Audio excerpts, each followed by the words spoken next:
Well, we'd like to welcome everybody to Track is Our Field. We're excited today. You get our first podcast. We're hooking up to talk to Coach from UCA.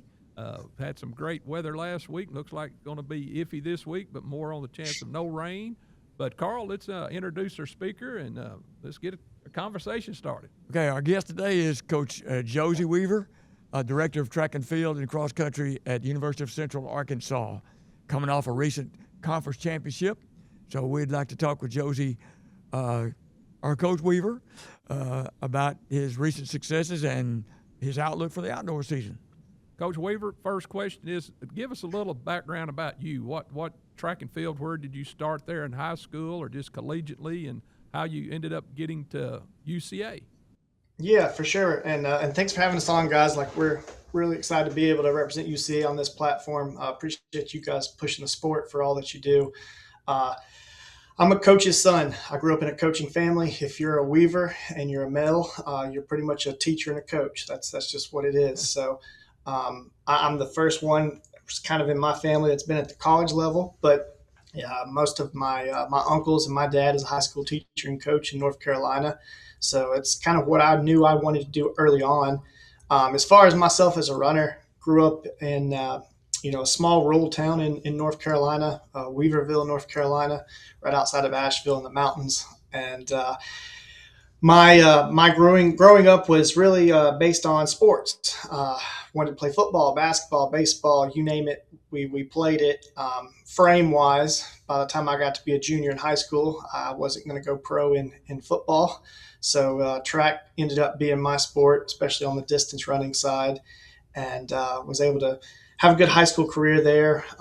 Fortunate enough to win some state titles and go on to Western Carolina, where I ran my cross country and track and field career under Danny Williamson there, who really pushed me towards college coaching. And once I took my first job in Butler Community College in El Dorado, Kansas, the rest was history. It was just about working my way up and leading to this place now. Well, Coach, what brought so much interest that, hey, I want to become a UCA Bear and coach the Bears and already having great success there at UCA? What made you think I wanted to come to Conway? Yeah, so I've got to give credit where credit's due. Coach Michael Curcio, he used to be the cross country and track coach at Appalachian State. He's now at a smaller Division III college toward the end of his career. But when this job was posted, he knew about Conway, Arkansas, and he knew a little bit about what he said was a gold mine. And he thought this could be a job that if you build it the right way, you'd have a ton of success here at UCA. And I'd never been to the state of Arkansas in my life, if I'm being completely honest, when I applied for the job. And my wife and I, who also coaches with me on staff, Danae, like, from the second we stepped foot in Conway, it felt so similar to home for both of us. She's a Midwest Kansas girl. I'm from the mountains of North Carolina, but we're from places where everybody says hello to one another and they support one another. They're friendly. And that's the vibe that we've had since day one in Conway. So we're just extremely blessed to be here and call this home. We'd never bought a home anywhere we'd lived before until we came to Conway. But we were that sold on the state of Arkansas in this place to sort of lay some roots and call this home. Then the rest was, hit the ground running. When we got here, Dr. Teague brought me in, and who now is retired. He's a dean of aviation here, I think now. But it's been nothing but a blessing from the time we got here. Well, what did you look at, Coach Forrest? You came to UCA. What did you look like that you needed to do to build your program to the success of a conference championship last spring? What were your goals? What were you looking for in athletes and that to bring to UCA? Yeah, so I think unfortunately the sport of track and field has there's some selfishness at other places, meaning I coach distance running, and it would be extremely easy for me to just dump every single cent of scholarship we have into distance runners and just have a powerhouse cross country team, and then we would be terrible in track. And my coach at Western Carolina, Danny Williamson, like, we won track championships, and the way we did that is we were a team. We had throwers and jumpers and sprinters and hurdlers and vaulters. So that's what I'd always envisioned from day one. And that's what we had to do. We had to build a team we had to go, get a lot more depth in certain areas and get better, of course, based off of the conference that we're in. But that was really the plan of attack, I guess I should say, is build a team. And the way we started to do that was look for prideful individuals that it meant something to put the name Central Arkansas across their chest. And we don't shy away from recruiting in-state talent. I think Arkansas is kind of a hidden gem in terms of how good our state can be in track, and we've got a lot of our point scorers that are here from the state of Arkansas, and then we mix them with some talent nationwide, from East Coast to West Coast to Texas. We're kind of all over, but really just building a team and starting the culture and belief that we could win. I remember my first team meeting telling the team we're going to win a championship here, and not very many looks of belief in the new coach, and that was even a possibility. But it's went very quickly from that to they expect to win, and if we don't, it's going to be a disappointing season when that happens. But just we've hit on the right recruits with the right sense of pride about being here in Conway. That sounds great. I noticed several. I looked through some of your performances from the indoor championship. I did see some familiar names from here in Arkansas. So I see where your conference championship, both men and women, right? And yes, sir. It really wasn't close. So if you don't mind, elaborate a little bit on some of your more outstanding performances. I got some of them here. I'm looking at some of them, but tell us a little bit about some of your more outstanding performances, and then elaborate on the outdoor season to come. Yeah. So absolutely. So this year, I would say, was the first year that we had to sort of weather some pressure going into the meet. We were the favorites, I think, on both sides. The year before, when we'd won indoor on the men and women, that was the first time in the history of UCA we'd ever won a track and field championship. So that was exciting. This coming into this year, there was a little bit of pressure, and I was curious how our team was going to handle that. Just being honest. But at the meet, we had some outstanding performances. Joya Perry, she was a sophomore. Well, I guess technically she's a junior now for us, but she's a weight thrower. She actually threw the number 30th best mark in the entire country.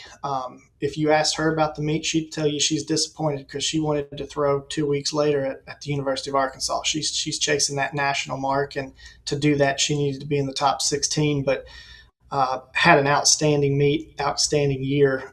Bailey Villavaso, one of our pole vaulters, in meters, she jumped 425 feet wise. That's 14 feet in the women's pole vault. And she also was ranked, I think, in the top 30 in the country at the end of that meet. So both of those are youngsters who are coming back.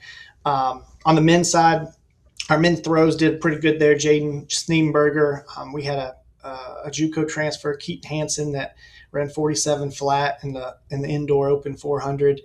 I had a miler go 401 at the meet. I mean, we pride ourselves on people get sick and tired of competing against us, because every single event throughout the entire 2-day, 3-day meet, whatever it is, they have to see somebody in purple lined up against them. And, we compete against some teams that they do some damage in, 1 or 2 events, but we do pride ourselves on being a little bit of an annoyance throughout the entire weekend that we're there competing against others. Yeah. Speaking of the pole vaulters, I see you had a 1-2-3 punch there in the ladies pole vault, and Coach Jacobus, I guess, is taking care of your pole vaulters. Am I correct? Coach Jacobus is, yeah. Him and Coach D, they kind of tag team that. We've done that for a long time. Bailey's a New Orleans girl. Kylie Coleman's a homebred Arkansas girl here from right down the road. Mallory Whitaker is right across the border in Louisiana. So we've kind of established that as one of our bread and butters in this conference. And they scored a lot of points on day one for us, for sure. And I believe I'm correct, you got a recruit coming there next year. Allie Quast from Lakeside. Am I correct? She's coming to. Yeah. She just broke her school record. She jumped 12.9 the other day. Yeah, we were there. In fact, it was at Don Pierce Invitational. Don sitting right here named after him at the meet there. So, yeah, that was good watching her there. Well, Coach, as spring's coming, you had that success, and it looks like you don't mind traveling. I mean, I was at Harding this week with the multis, and then I had some kids there and some on Saturday there, but you also were at the University of Arkansas, so it's not like you're staying at home. You're getting out and putting your kids in an opportunity to get better. Do you feel like? Yeah, 100%. A coach way wiser, much more wise than me, told me a long time ago, administration wins championships. And if we don't have the support here to be able to do that, I don't think we can recruit the same type of athlete we need to win. This week's a perfect example. Like, we've got a home meet right down the road, basically in Arkansas at Little Rock. They're hosting an invitational, but we'll also be sending our best distance runners out to Azusa, California, and chasing some regional marks out there. So we're in a really fortunate place. I've been at places before where you're the have-nots, and you just have to kind of make do with what you have. But thankfully, our AD here, Matt Whiting, and they set us up to be able to go chase marks and chase championships, and we're grateful for that. Well, on those marks you're chasing for it's the NCAA West Regionals is in Fayetteville. What are marks? I mean, is it the top 40 times? What do you have to do to qualify for that NCAA West Regionals? Yep, the easiest way, and this is what we tell recruits when they ask, because it's so different from high school. Basically, if you take the United States and you take the Mississippi River and just let it divide the country in half, we're on the west. You've got to be, in your event, the top 48 in the entire country of all Division I to get to the West Regional. And then at that West, NCAA first round championship, that day you got to be top 12. And we see it time after time. If you can just get there, a lot of times the best competitors are the ones that actually can get to Oregon. Coach Jacobus, he's married to Lexi Weeks, who people in the track and field world will know Lexi without a doubt. Lexi used to tell us, like, she hated the NCAA first rounds because she was one of the best in the country. Like, she already knew that, but it still doesn't matter what mark you've put up at that meet. You have to line up and compete that day and be top 12. So we pride ourselves on that. The fact that you're right about NCAA first rounds being at Arkansas, we feel like that's in our backyard. That's why we're going there as many times as we can to get familiar with the facility, our throwers, the circles, the runways, just to give ourselves a little leg up on some of those teams from way out west that probably don't come this way very often. Right. Well, let me ask you about your track. I remember when y'all in UCA installed the Mondo track, 2008, I believe it was, and had replaced the red D-zone. What's the condition of your track now? Are you getting near having to resurface or what?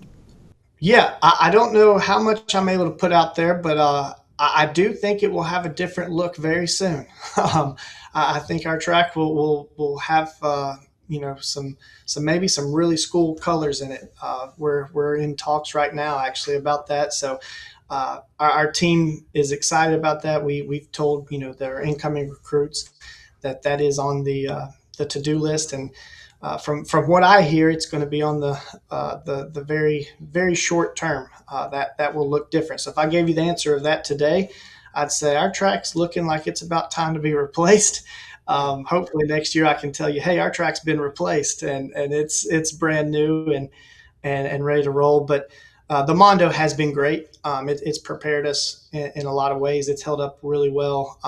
I'd say the exchange zones, they're the ones that take the beating the most, with it being the red versus the gray that we have on our full length track. Right. But no, it's getting the job done for us right now. But I think we're ready for a new surface for sure. Right. Yeah, the gray is 18 years old. The red has already been replaced once because they had trouble with the red, and apparently they're still having trouble with the red. So. But yeah, so you got an 18-year-old track, and it's still functional right now, correct? Yeah, no, they've done a good job of maintaining it. Again, I think we're getting ready to look a little different now that the color schemes for all rubber tracks across the country, it's no longer a custom. All these track companies now, that's just stock color. So hopefully we've got some purple around this facility pretty soon. Okay. Well, Coach, tell us just a little, and myself that I don't know, your conference. What's the name of the conference y'all compete in and the schools that are within that conference? Yep. So we're in the Atlantic Sun Conference. Right now, we're the furthest school west in that. You've got Austin P, Eastern Kentucky, Lipscomb University, North Florida, Bellarmine up in Louisville, Kentucky, Queens in Charlotte, North Carolina. We just added West Georgia a couple of years ago, North Alabama. Next year, it's interesting that you mentioned our conference. We're actually shifting conferences, so that's been a unique time period because we've had to adjust recruiting a little bit. We're going into what's called the UAC, the United Athletic Conference, which originally was a football-only conference, but now they're including all sports. And it's kind of taking half of the ASUN with us. So Austin P, EKU, West Georgia, us, trying to think if I missed anybody, North Alabama.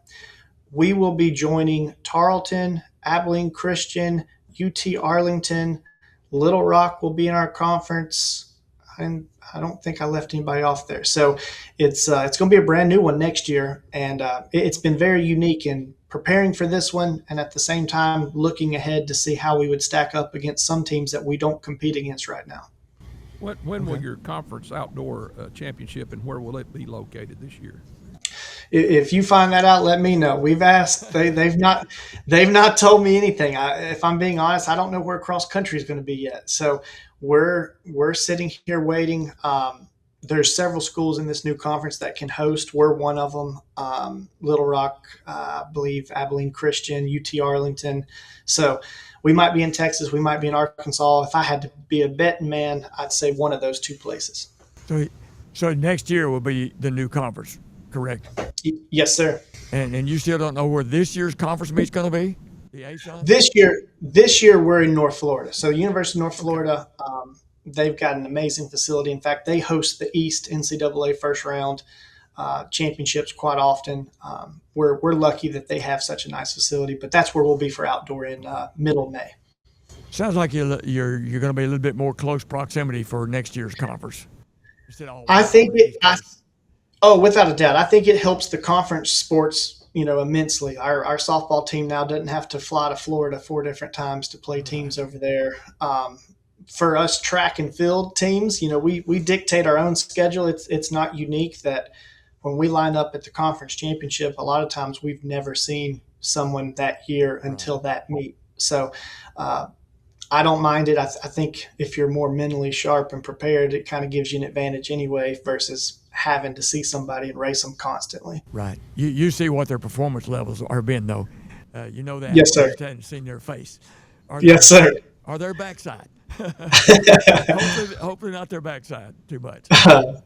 Well, Coach, have you thought of maybe trying to host a big, maybe high school relay meet or something there at UCA in the next couple of years, something like that, to bring more high school kids on campus and see what you have? Yes. So it's funny. When I got here, I've been talked to by a couple people about, AAA and then kind of what we need to do to get it sanctioned. With this new track, that is the plan. And we would love to be the center site and host. I even go out so far to say, don't know how this would be possible, but if anyone ever built an indoor track, it would be utilized immensely. Like after hearing about, University of Arkansas canceling the high school state championships just because they didn't have another weekend, I would somehow love for a facility like that to be built in the central part of this state where we're located and be the host for a lot of things. But for outdoor specifically, yeah, we'd love to have teams come down, have a high school meet. Same for cross country. We normally run our own home cross country meet at Beaver Fork Lake. I'd love to turn that into where that's a chili pepper vibe where there's a college race, but there's also a high school race. Yeah, well, you're preaching to the choir about an indoor track facility in Central Arkansas. Don and I have been working on that. When I win that $1 billion lottery, we're going to build one. It would be needed. Yeah, I appreciate that I appreciate what you're doing there at UCA, and sound like you're also wanting to be a supporter of track and field in Arkansas, high school, collegiately, the overall, and Coach Pierce and I are all about that too. So we appreciate you coming on and telling us about the UCA Bears. We're proud of the Bears and what they've done with the conference, and looks like we're going to continue to be proud of what y'all are doing. So keep up the good work. And good luck this year, and hopefully I'll get you another men's and women conference championship, Coach. Thank you. Thank you guys so much. And again, I appreciate it. Coaching is an act of service, and it started long before I got here. So for guys like yourselves that paved the path, like, again, we appreciate that because it helps us preach that to our team and future. So, again, I really appreciate the invitation to come on. And, go Bears. Go Bears. All right, go Thank Bears. you, Coach. Thanks, Coach Weaver. All right. Have a good one, guys. Yes, sir. See you, Coach. Well, Carl, what time-wise, we've got about 10 minutes left. Good. Outdoor season's rolling in Arkansas. People are starting to get ready to focus on conference meets coming up. So give us a little bit of what you see happened, and some good things have been happening. Well, the first thing I want to report on, we keep dwelling on this young fella, Brian Burns. Yes, sir. He went to Arcadia out in California. I think that's where that is. Ran the 3,200-meter run and ran the best time in the history of the state of Arkansas. Ran 9:41. Hang on, I got it right here, I think. Not 9:41, 8:41. I was going to say, Carl, I think That's what he ran. Well, so used to saying 9-something. Not used to hearing 8-something for the 3,200-meter run, but that's what he ran. I've got some of the top performances in the state here. Some leaders in the state performances. Just to run down a few here. Yes, he's looking just the record statewide, and then in the women's pole vault, we just talked about her. Allie went 12.9. That would have been a 5A state record if that would have been at the state track meet. Right. Those have to be broken there, but that's a really good jump in 5A that she did, and that type stuff. And things are going well outdoor wise. I think we clarified that before. The Arkansas Activity Association at the state meet, they only keep state meet records. The Arkansas Track Coach Association displays the overall state records, or all-time best, if you will, and you can go there and check those out. And most of the top performances in the state were not done in the state meets because people get a chance to go and get top-notch competition out of state. Like it down at Arcadia. Some of the performances we got here, the leading the state in the men's 100-meter dash. Chase Hancock had a 10.66 from Pulaski Academy. Was not wind. There was no wind performance. So the top one, Noah Stack from Lake Hamilton, 10.72, has got the top one that's not wind aided. The 200, also, there's a mistake on the leader there. That's a seventh grader, and that was a handheld time. Talked to their coach. That's definitely not correct. But the leading time is a gentleman from, I had it here. Hold on. Bear with me. Technology. There we go. On our phones. We're old. We try to figure it out on that end of it. Well, it's Micah Hendrickson, 21.81. He's from Van Buren. Noah Stack from Lake Hampton right behind him at 21.86.